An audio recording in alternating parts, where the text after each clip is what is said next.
ஒரு யோகியின் சுயசரிதம். பரமஹம்ச யோகானந்தர். அத்தியாயம் 5. ஒரு நறுமணச் சித்தர் தன் அற்புதங்களைக் காண்பிக்கிறார். ஒவ்வொன்றிற்கும் ஒவ்வொரு காலம் உண்டு. வானத்தின் கீழிருக்கிற ஒவ்வொரு காரியத்துக்கும் ஒவ்வொரு சமயம் உண்டு. என்னை சமாதானப்படுத்த சாலமனின் இந்த ஞானம் எனக்கில்லாது போய்விட்டது. எங்கு வெளியில் சென்றாலும் எனக்கென்று விதித்துள்ள என் குருவின் திருமுகத்தை தேடியவாறு இருந்தேன். ஆனால் என் உயர்நிலை பள்ளிப் படிப்பு முடியும் வரை அவரை நான் சந்திக்கும் வாய்ப்பு ஏற்படவில்லை.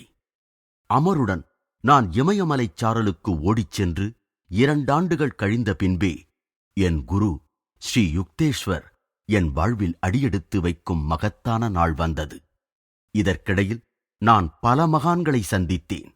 இவர்கள் நறுமணச் சித்தர், புலிச்சாமியார், நாகேந்திரநாத் பாதுரி, மாஸ்டர் மகாசயர் மற்றும் புகழ்பெற்ற வங்காள விஞ்ஞானி ஜெகதீஷ் சந்திரபோஸ் முதலியவர்கள்.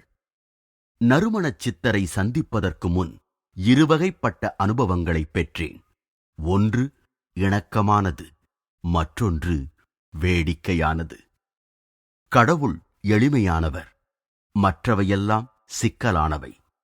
இயற்கை எனும் சார்புலகில் தனிமுதற் பொருளைத் தேடாதே.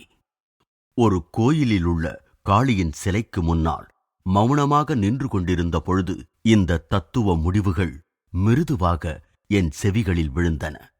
நான் திரும்பியதும் அவருடைய உடையிலிருந்து அல்ல, உடை அதிகம் இல்லாததிலிருந்து சுற்றித் திரியும் சாதுவாகத் தோன்றிய ஓர் உயரமான மனிதரைக் கண்டேன். என் குழப்பமான எண்ணங்களை உண்மையாகவே நீங்கள் ஊடுருவிக் கண்டுவிட்டீர்கள். நான் நன்றியுடன் புன்னகைத்தேன்.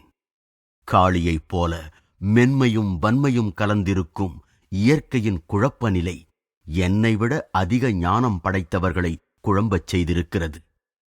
அவளுடைய மர்மத்தை யாரே கண்டறிவார்? ஒவ்வொரு அறிவாற்றலின் முன்னேயும் நன்மையும் தீமையும் கலந்த வாழ்க்கை விடுக்கும் சவால் ஸ்பிங்ஸ் போன்றதொரு புதிர். இவைகளுக்கு விடை காண முயலாமல் பலர் தீப்ஸ் நகர காலத்தைப் போல இப்பொழுதும் தண்டிக்கப் பெற்று தங்கள் உயிரை இழக்கிறார்கள். ஆனால் எங்காவது ஓர் உயர்ந்த மனிதர் தோல்வியை ஏற்பதில்லை. மாயையின் இருமையில் இருந்து பிரிக்க முடியாத ஒருமையின் உண்மையை அவர் கண்டுணர்கிறார். ஐயா, நீங்கள் உறுதியான நம்பிக்கையுடன் பேசுகிறீர்கள். ஞானத்தை அடைய மிக கடினமான வழியாகிய நேர்மையான ஆன்ம விசாரணையில் நான் வெகுகாலமாக ஈடுபட்டு வந்திருக்கிறேன். தன் மனத்துள் எழும் எண்ணங்களை இரக்கமின்றி கவனித்து தன்னைத்தானே ஆராய்ச்சி செய்வது ஒருவரை நிலைகுலையச் செய்யக்கூடிய அனுபவம். அது வலுவான அகங்காரத்தை பொடிப்பொடியாக்கி விடுகிறது. ஆனால் உண்மையான ஆத்ம பரிசீலனை கணித விதிகளைப் போன்று மகான்களை உருவாக்குகிறது. சுய வெளிப்பாடு, அதாவது அவரவர் கண்டறிந்தவற்றையே ஒப்புக்கொள்ளுதல் என்ற முறையினால் அகங்காரம் உடையவர்கள் உருவாகிறார்கள். அவர்கள் கடவுள் மற்றும் பிரபஞ்சத்தைப் பற்றிய சொந்த விளக்கங்களில் உரிமை கொண்டாடுகிறார்கள். இம்மாதிரியான அகங்கார சொந்த கருத்துக்களின் முன் சத்தியம் சந்தேகமின்றி பணிவுடன் ஒதுங்கிப் போய்விடுகிறது. இந்த உரையாடலை நான் ரசித்துக் கொண்டிருந்தேன். போலித்தனங்களை களைந்தெறியும் வரை மனிதன் நிலையான மெய்ப்பொருளை கண்டறியவே முடியாது. மனித மனம் பல நூற்றாண்டுகளாக தன்னுள் ஏற்றுக்கொண்டுள்ள சேற்றுடன் எண்ணற்ற உலக மாயைகளால் குழப்பப்பட்டு வெறுக்கத்தக்க வாழ்வுடன் உறவு கொண்டுள்ளது. மனிதன் தன்னுள்ளே வாழும் எதிரிகளை முதலில் எதிர்த்துப் போரிடும்போது இந்த போர்க்களத்துச் சண்டைகள் அற்பமானவை ஆகிவிடுகின்றன. நம் உடல் வலிமையால் தாக்கி வெற்றி பெறுவதற்கு இந்த எதிரிகள் மானிட உருவில் வருபவை அல்ல. எங்கும் உள்ளவையாய் இடைவிடாமல் தூக்கத்தில் கூட மனிதனை துரத்தியவாறு நச்சுக்காற்று போன்ற ஆயுதங்களுடன் சூட்சுமமாக ஆயத்தமாகி நம் எல்லோரையும் வீழ்த்த வரும் படை வீரர்கள் அஞ்ஞான இச்சைகளே. தன் குறிக்கோள்களையெல்லாம் குழிதோண்டி புதைத்துவிட்டு சாதாரண தலைவிதிக்கு சரணடைபவன் சிந்தனையற்றவன். அவன் வீரியமற்றவன், கட்டையைப் போன்றவன், இழிவானவன் அல்லது வேறு என்ன? மதிப்பிற்குரிய ஐயா, குழம்பித் தவிக்கும் ஏராளமான பாமர மக்களிடம் தங்களுக்கு அனுதாபம் இல்லையா? அந்த ஞானி ஒரு நொடி மௌனம் சாதித்துவிட்டு பிறகு கோடி காட்டும் விடை கூறினார். எல்லா நற்குணங்களுக்கும் களஞ்சியமான, கண்ணால் காண முடியாத இறைவன் மற்றும் எந்த குணநலன்களும் அற்ற கண்ணால் காணக்கூடிய மனிதன் ஆகிய இருவரையும் நேசிப்பதென்பது ஒரு பெரிய புதிர். ஆனால் மனித அறிவு எந்த புதிருக்கும் ஈடுகொடுக்க வல்லது. ஆன்ம பரிசோதனையினால் எல்லா மனித மனங்களிலும் உள்ள ஓர் ஒற்றுமை வெளிப்படுகிறது. அது எல்லா மனிதர்களையும் இறுக்கி பிணைக்கும் சுயநலமே. இந்த ஒரு விதத்திலாவது மனிதர்களின் சகோதரத்துவம் வெளிப்படுகிறது. இப்பொதுப்படையான தன்மையை கண்டறிந்த மாத்திரத்திலேயே அதிகமான பணிவு ஏற்பட்டு விடுகிறது. இந்த பணிவு ஆன்மாவின் நிவாரணத் திறனை அறியாத தன்னையொத்தவரிடம் கருணையாக முதிர்கிறது. ஐயா, ஒவ்வொரு யுகத்திலும் வாழ்ந்த மகான்கள் உலகத்தின் துயரங்களைப் பற்றி நீங்கள் உணர்வது போலத்தான் உணர்ந்திருக்கிறார்கள். மேம்போக்கான மனிதர்கள்தான் தம் குறுகிய சொந்த துயரங்களில் மூழ்கி மற்றவர்களின் துயரைப் பற்றி கவலைப்படாமல் இருப்பவர்கள். அந்த சாதுவின் வைராக்கியமான முகம் கவனிக்கும்படியாக கனிவடைந்தது. எவன் ஒருவன் தன்னைத்தானே கூறு போட்டு பார்க்க பயில்கிறானோ அவனே பிரபஞ்சம் முழுவதும் விரிந்த கருணையை அறிவான். செவிடாக்கும் அகந்தையின் கோரிக்கைகளிலிருந்து அவனுக்கு விடுதலை கிடைக்கிறது. இப்படிப்பட்ட மனநிலத்தில் இறையன்பு மலர்கிறது. அந்த உயிர் கடைசியில் தன்னை படைத்தவனை நோக்கி திரும்புகிறது. வேறு எதற்கும் இல்லாவிட்டாலும் ஏன் இறைவா ஏன் என்று வேதனையுடன் கதறுவதற்கு வேண்டியாவது அது அங்கனம் திரும்புகிறது. துன்பமெனும் இழிவான சவுக்கடியால் கடைசியில் மனிதன் முடிவற்ற முழுமுதற் கடவுளிடம் துரத்தப்படுகிறான். எல்லையின்றி நிறைந்திருக்கும் இறை அழகே அவனை கவர வேண்டும். கல்கத்தா காளிகாட் கோவிலின் புகழ்பெற்ற அற்புதத்தைக் காண நான் சென்றிருந்தபோது அந்த ஞானியும் நானும் அங்கிருந்தோம். தற்செயலாக நான் சந்தித்த அந்த துறவி அதன் அலங்காரப் பெருமையை மிக எளிதாக ஒதுக்கித் தள்ளிவிட்டார். கல்லும் சுண்ணாம்பும் நாம் கேட்கக்கூடிய கீதம் எதையும் இசைப்பதில்லை. மனித ஜீவனிலிருந்து வெளிப்படும் இசைக்கு மட்டுமே இதயம் திறக்கும். நுழைவாசலில் ஒளி வீசிக் கொண்டிருந்த கதிரவன் ஒளி எங்களை அழைத்தது. நாங்கள் மெதுவாக வாசற்படியை அடைந்தோம். அங்கே பக்தர் கூட்டம் இங்குமங்கும் சென்று கொண்டிருந்தது. நீ இளைஞன், அந்த ஞானி சிந்தனையுடன் என்னை ஊடுருவி நோக்கினார். பாரதமும் இளமையானதுதான். புராதன கால ரிஷிகள் ஆன்மீக வாழ்விற்கான வழிமுறைகளை அழிக்க முடியாத வகையில் வரையறுத்து வைத்திருக்கிறார்கள். அவர்களுடைய மூதுரை இந்த நாட்டிற்கு இன்றும் பொருந்தும். காலத்திற்கு ஒவ்வாது போகாமலும் லோகாயதவாதங்களின் சூதுவாதுகளுக்கு மத்தியில் கௌரவத்தை இழக்காமலும் அவ்வொழுக்க விதிமுறைகள் இன்றும் இந்தியாவை உருவாக்கி வருகின்றன. யுக யுகாந்திரங்களாக நிபுணர்கள் அளவிட முடியாது தவிக்கும் அளவிற்கு அவநம்பிக்கையே உருவான காலமே வேதங்களின் மதிப்பை அங்கீகரித்து விட்டது. அதுதான் உன் பரம்பரை சொத்து என்று கொள்வாயாக. நான் சொல்திறம் வாய்ந்த அந்த சாதுவிடமிருந்து மிக்க மரியாதையுடன் விடைபெறுகையில் அவர் முன்னோடியான தீர்க்க தரிசனம் ஒன்றை வெளியிட்டார். நீ இங்கிருந்து சென்றதும் இன்று புதுமையான அனுபவம் ஒன்றை அடைவாய். நான் கோயிலிலிருந்து வெளியேறி குறிக்கோள் எதுவுமின்றி சென்று கொண்டிருந்தேன். ஒரு மூலையில் திரும்பியதும் எனக்கு முன்பே அறிமுகமாகியிருந்த ஒருவனிடம் சிக்கினேன். அவன் பேச ஆரம்பித்தால் அது காலத்திற்கு கட்டுப்படாது. நிறுத்தாமல் பேசிக்கொண்டே போவான். அவன் உறுதியளித்தான். நாம் பிரிந்திருந்த வருடங்களில் நிகழ்ந்த எல்லாவற்றையும் கூறினால் உன்னை வெகு சீக்கிரத்தில் போக விட்டு விடுகிறேன். என்ன முரண்பாடான பேச்சு! நான் இப்பொழுதே உன்னை விட்டு கிளம்ப வேண்டுமே. ஆனால் அவன் என் கையை பிடித்துக்கொண்டு பல சிறு சிறு செய்திகளை கேட்டறிந்தான். அவன் பசியுடன் கூடிய ஓர் ஓநாயைப் போல இருக்கிறான் என எனக்கு வேடிக்கையாக தோன்றியது. நான் பேச பேச அவன் திருப்தி இல்லாமல் இன்னும் ஏதேதோ கேட்டுக்கொண்டே இருந்தான். அவனிடமிருந்து தப்பிக்க ஒரு நல்ல வழியை காட்டும்படி நான் காளி மாதாவை மனதிற்குள் வேண்டினேன். என் நண்பன் திடீரென என்னை விட்டு அகன்றான். நான் நிம்மதி பெருமூச்சு விட்டு எங்கேயாவது அந்த வாயாடி காய்ச்சல் திரும்பி வந்துவிடப் போகிறதே என்ற பயத்தில் என் நடையின் வேகத்தை இருமடங்காக்கினேன். என் பின்னால் வேகமாகத் தொடரும் காலடி சத்தம் கேட்டு என் நடையை விரைவுபடுத்தினேன். திரும்பி பார்க்கும் தைரியம் எனக்கில்லை. ஆனால் ஒரே துள்ளலில் அந்த நண்பன் என்னிடம் வந்து வேடிக்கையாக என் தோள்களை பிடித்துக் கொண்டான். நான் கந்தபாபாவைப் பற்றி உன்னிடம் சொல்ல மறந்துவிட்டேன். அதோ அந்த வீட்டில் அவர் வசிக்கிறார். அவன் கொஞ்ச தூரத்தில் இருந்த ஒரு வீட்டைச் சுட்டிக் காட்டினான். அவசியம் அவரை சந்திக்கவும். அவர் சுவாரஸ்யமானவர். உனக்கு ஒரு புதுமையான அனுபவம் உண்டாகும். சரி, வருகிறேன் என்று கூறிவிட்டு அவன் உண்மையிலேயே என்னை விட்டு அகன்றான். காளிகாட் கோயிலில் சாது முன்னறிவிப்பாக கூறிய இதே மாதிரியான சொற்கள் என் நினைவில் பளிச்சிட்டன. ஆவலால் தூண்டப்பட்டு நான் அந்த வீட்டை அடைந்ததும் ஒரு விசாலமான கூடத்திற்கு அழைத்துச் செல்லப்பட்டேன். ஒரு கனமான ஆரஞ்சு வண்ண கம்பளத்தில் ஒரு கும்பல் அங்குமிங்குமாக சப்பனமிட்டு உட்கார்ந்திருந்தது. திகைப்பு கலந்த கிசுகிசுப்பு என் செவியில் விழுந்தது. சிறுத்தை புலி தோலின் மீது அமர்ந்திருக்கும் கந்தபாபாவைப் பார். அவரால் மனமில்லாத எந்த மலருக்கும் இயற்கையான நறுமணத்தை அளிக்க முடியும், அல்லது வாடிய மலரை புதுப்பிக்க முடியும், அல்லது ஒரு மனிதனின் தோலிலிருந்து நறுமணம் வீசச் செய்யவும் அவரால் முடியும். நான் அந்த சித்தரை நேராக நோக்கினேன்.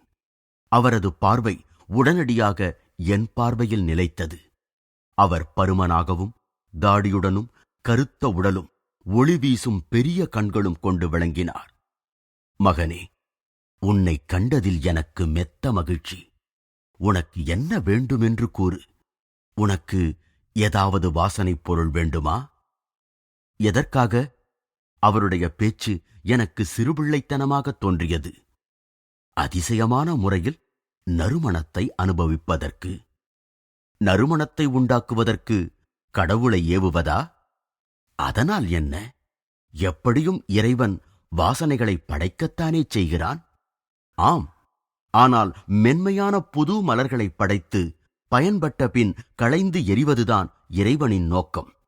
உங்களால் மலர்களை படைக்க முடியுமா? முடியும். ஆனால் நான் சாதாரணமாக வாசனைப் பொருட்களைத்தான் படைப்பது வழக்கம், இளம் நண்பனே. அப்படியாயின் வாசனைப் பொருட்களை உற்பத்தி செய்யும் தொழிற்சாலைகளை மூடிவிட வேண்டியதுதான். நான் அவர்கள் வியாபாரம் செய்வதை அனுமதிப்பேன். என் குறிக்கோள் இறைவனின் சக்தியை நிரூபிப்பதுதான். ஐயா, இறைவனை நிரூபிக்க வேண்டியது அவசியம்தானா? அவன் எல்லா இடங்களிலும் எல்லாவற்றிலும் அற்புதங்களை நிகழ்த்தியவாறு இல்லையா? ஆம், ஆனால் நாமும் அவனுடைய எல்லையில்லாத படைப்பு வகைகளில் சிலவற்றை வெளிப்படுத்த வேண்டும். நீங்கள் இந்த கலையில் வல்லவராவதற்கு எத்தனை காலம் பிடித்தது? 12 ஆண்டுகள். சூட்சும முறையில் நறுமணத்தை உற்பத்தி செய்வதற்கா? என் மதிப்பிற்குரிய மகானே, நீங்கள் ஒரு பூக்கடையில் இருந்து சில ரூபாய்கள் கொடுத்து பெறக்கூடிய வாசனைகளை அடைய 12 ஆண்டுகள் வீணடித்து விட்டீர்கள் என தோன்றுகிறது. நறுமணம் மலர்களுடனேயே மறைந்து விடுகிறதே. நறுமணம் மரணத்துடன் மறைகிறது. உடலுக்கு மட்டும் இன்பம் தரக்கூடியதை நான் ஏன் விரும்ப வேண்டும்? ஐயா, தத்துவ நிபுணரே, நீங்கள் என்னை மகிழ்விக்கிறீர்கள். சரி, இப்பொழுது தங்கள் வலக்கையை நீட்டுங்கள். அவர் ஆசி கூறுவது போன்று கையை அசைத்தார். நான் கந்தபாபாவிடமிருந்து சில அடிகள் தள்ளியிருந்தேன். என் உடலை தீண்டக்கூடிய அளவிற்கு யாரும் என் அருகில் இல்லை. நான் என் கையை நீட்டினேன். ஆனால் அந்த யோகி என் கையை தொடவில்லை. உனக்கு எந்த மனம் வேண்டும்? ரோஜா. அப்படியே ஆகட்டும். என் உள்ளங்கையிலிருந்து ரோஜாவின் இனிய நறுமணம் கமழ்ந்ததைக் கண்டு எனக்கு ஒரே வியப்பு. நான் பக்கத்திலிருந்த பூச்சாடியிலிருந்து பெரிய வாசனையற்ற வெள்ளை நிற பூவொன்றை புன்முறுவலுடன் கையில் எடுத்தேன். இந்த வாசனையற்ற மலரிலிருந்து மல்லிகை மணம் கமழச் செய்ய முடியுமா? அப்படியே ஆகட்டும். அந்த இதழ்களிலிருந்து உடனே மல்லிகை மணம் கமழத் தொடங்கியது. நான் அந்த அதிசய சித்தருக்கு நன்றி கூறி அவருடைய மாணவர்களில் ஒருவனுக்கு அருகில் சென்று அமர்ந்து கொண்டேன். அவன் கந்தபாபாவின் சரியான பெயர் சுவாமி விஷுத்தானந்தர் என்றும் அவர் வியக்கத்தக்க பல யோக ரகசியங்களை ஒரு திபெத்திய குருவிடமிருந்து கற்றறிந்தார் எனவும் கூறினான். அந்த திபெத்திய யோகிக்கு கிட்டத்தட்ட 1000 வயதிற்கு மேல் ஆகியிருக்கும் என்று அவன் உறுதியுடன் கூறினான். அவருடைய சீடரான கந்தபாபா, நீங்கள் இப்பொழுது பார்த்த மாதிரியே எளிய நேரடியான முறையில் எப்பொழுதும் நறுமண அற்புதங்களை நிகழ்த்துவதில்லை. அந்த மாணவரின் பேச்சில் அவர் குருவைப் பற்றிய பெருமை தொனித்தது. அவருடைய முறைகள் மனிதர்களின் மனநிலைக்கு தக்கபடி மாறும். அவர் அதிசயமானவர். கல்கத்தாவில் உள்ள அறிவாளிகளில் பெரும்பாலோர் அவரை பின்பற்றுகிறார்கள். நான் அவர்களுடன் சேரப்போவதில்லை என்று மனதிற்குள் தீர்மானித்துக் கொண்டேன். வெளிப்படையாக அதிசயங்களை நிகழ்த்தும் ஒரு குரு எனக்கு உகந்தவராயில்லை. நான் கந்தபாபாவிற்கு பணிவுடன் நன்றி கூறிவிட்டு அங்கிருந்து கிளம்பினேன். அன்று ஏற்பட்ட 3 வெவ்வேறு விதமான சந்திப்புகளைப் பற்றி எண்ணமிட்டவாறே மெதுவாக நடந்து வீட்டைச் சென்றடைந்தேன். என் சகோதரி உமா வாசற்படியிலேயே என்னை சந்தித்தாள். வாசனை திரவமெல்லாம் உபயோகப்படுத்தி மிகவும் நவநாகரிகமாகி வருகிறாயே. நான் எதுவும் பேசாமல் என் கையை அவள் முகர்வதற்கு நீட்டினேன். என்ன கவர்ச்சியான ரோஜா மணம்! வழக்கத்திற்கு மாறாக மிக அதிகமாக இருக்கிறதே. அது வழக்கத்திற்கு மிக அதிகம் மாறானது என்று நினைத்தவாறு நான் மௌனமாக அதிசயமான வகையில் நறுமணம் பெற்ற மலரை அவள் மூக்கினருகில் பிடித்தேன். ஓ, எனக்கு மல்லிகை ரொம்ப பிடிக்குமே. அவள் அம்மலரை பிடுங்கினாள். வாசனையற்றது என்று அவள் நன்கு அறிந்திருந்த ஒருவித மலரிலிருந்து அவள் திரும்ப திரும்ப மல்லிகையின் மணத்தை நுகர்ந்த பொழுது ஒரு வினோதமான குழப்பம் அவள் முகத்தில் பரவியது. அவளுடைய முகபாவங்களைக் கண்டதும் என் மனத்தை கந்தபாபா வசியப்படுத்தி நான் மட்டும் அம்மணத்தை உணரும்படி செய்திருப்பாரோ என்ற சந்தேகம் நீங்கியது. பின்னால் நான் அலகானந்தன் என்ற என் நண்பன் ஒருவன் மூலம் அந்த நறுமணச் சித்தரிடம் ஒரு சக்தி இருக்கிறது என்று கேள்விப்பட்டேன். உலகில் பசியால் தவிக்கும் கோடிக்கணக்கான மக்களிடம் அந்த சக்தி இருந்தால் நன்றாக இருந்திருக்குமே என்று நினைத்துக் கொண்டேன். அலகானந்தன், ஒரு சமயம் நான் 100 விருந்தாளிகளுடன் பர்த்வானில் கந்தபாபாவின் வீட்டில் இருந்தேன்.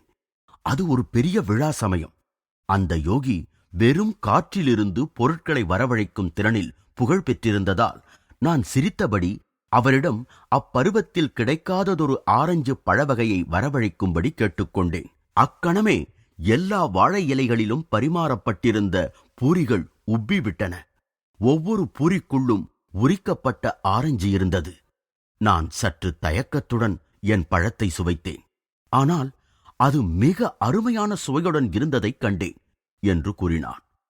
பல ஆண்டுகளுக்குப் பின் என் ஆத்ம ஞானத்தின் மூலம் கந்தபாபா எப்படி பொருட்களை தோற்றுவித்தார் என்று புரிந்து கொண்டேன். ஆனால் பாவம், அந்த வழி பசியால் பரிதவிக்கும் உலக மக்களுக்கு எட்டாததாயிருந்தது. ஊறு, ஒளி, சுவை, ஓசை, நாற்றம் முதலிய உணர்வுகளுக்கு வேண்டிய தூண்டல்கள் எலக்ட்ரான், புரோட்டான் ஆகியவற்றின் அதிர்வு வேறுபாட்டால் உண்டாக்கப்படுகின்றன. அந்த அதிர்வுகள் பிராணனால் முறைப்படி ஒழுங்குபடுத்தப்படுகின்றன. பிராணன் 5 தனித்தனி புலன்நுகர் எண்ணப் பொருட்களால் அறிவுபூர்வமாக ஆற்றலூட்டம் பெற்ற உயிர் துகள்கள் அல்லது சூட்சுமமான உயிர் சக்திகளாகும். கந்தபாபா சில யோகப் பயிற்சிகளினால் பிராண சக்தியுடன் தன்னை இசைவித்துக் கொண்டு உயிர் துகள்களின் அதிர்வலை அமைப்பில் மாறுதலை ஏற்படுத்தி தனக்கு வேண்டியதை தருவித்துக் கொள்கிறார். அவருடைய நறுமணம், பழம், மற்ற அற்புதங்கள் எல்லாம் வசிய முறைப்படி உண்டாக்கப்பட்ட உள்ளுணர்வுகள் இல்லை. ஆனால் இவ்வுலகத்திற்குரிய அலை அதிர்வுகளின் மூலம் வரவழைக்கப்பட்டவையே. மயக்க மருந்தினால் ஆபத்து வரலாம் என்ற நிலையிலுள்ள நோயாளிகளுக்கு மனோவசியத்தை மனமயக்க மருந்தாக பயன்படுத்தி மருத்துவர்கள் சிறு அறுவை சிகிச்சைகளை செய்து வருகிறார்கள். வசியப்படுவது என்பது அடிக்கடி அந்த நிலைக்கு உட்படுபவர்களுக்கு கேடு விளைவிப்பதாகும். காலக்கிரமத்தில் மூளை உயிரணுக்களின் அமைப்பையே குலைத்து எதிர்மறையான மனப்போக்கை தூண்டிவிட ஏதுவாகிறது. மனோவசியம் என்பது மற்றவரின் உணர்வு நிலையில் அத்துமீறி நுழைவதாகும். அதன் தற்காலிக நிலைக்கும் தெய்வீக அருள் பெற்ற மனிதர்கள் செய்யும் அற்புதங்களுக்கும் எந்த தொடர்பும் இல்லை. இறைவனிடத்தில் விழிப்பு உணர்ச்சியுள்ள உண்மையான மகான்கள் படைக்கும் பிரபஞ்ச கனவு காண்பவனுடன் இச்சாசக்தியை இணக்கமாக பொருத்தி இக்கனவுலகில் மாறுதல்களை செய்கிறார்கள். நறுமணச் சித்தர் போன்றவர்களின் அற்புதச் செயல்கள் பிரமிப்பூட்டுபவை என்றாலும் ஆன்ம சாதனையில் உபயோகமற்றவை. வெறும் பொழுதுபோக்கைத் தவிர வேறு எந்த குறிக்கோளுமற்ற அவைகள் இறைவனை தீவிரமாக தேடுவதிலிருந்து திசை திருப்பிவிடக்கூடியவையாகும். பெரிய மகான்கள் ஆடம்பர அற்புதங்கள் நடத்துவதை கண்டிக்கிறார்கள். அபு சயத் என்னும் பாரசீக ஞானி தண்ணீரிலும் தரையிலும் ஆகாயத்திலும் செல்லக்கூடிய அபூர்வ திறமைகளில் கர்வம் கொண்டிருந்த சில பக்கிரிகளை பார்த்து கேலி செய்தார். ஏன், தவளை கூடத்தான் தண்ணீரில் இயல்பாக இருக்கிறது. அபு சையத் பரிகாசமாக சுட்டிக்காட்டினார். காகமும் கழுகும் சுலபமாக ஆகாயத்தில் பறக்கின்றன. சைத்தான் ஒரே சமயத்தில் கீழை நாட்டிலும் மேலை நாட்டிலும் காணப்படுகிறான். உண்மையான மனிதன் தன் சக மனிதர்களிடையே நேர்மையுடன் வாழ்கிறான். அவன் வியாபாரியாகவும் இருக்கலாம், ஆயினும் ஒரு வினாடி கூட இறைவனை மறவாமல் இருப்பவன்.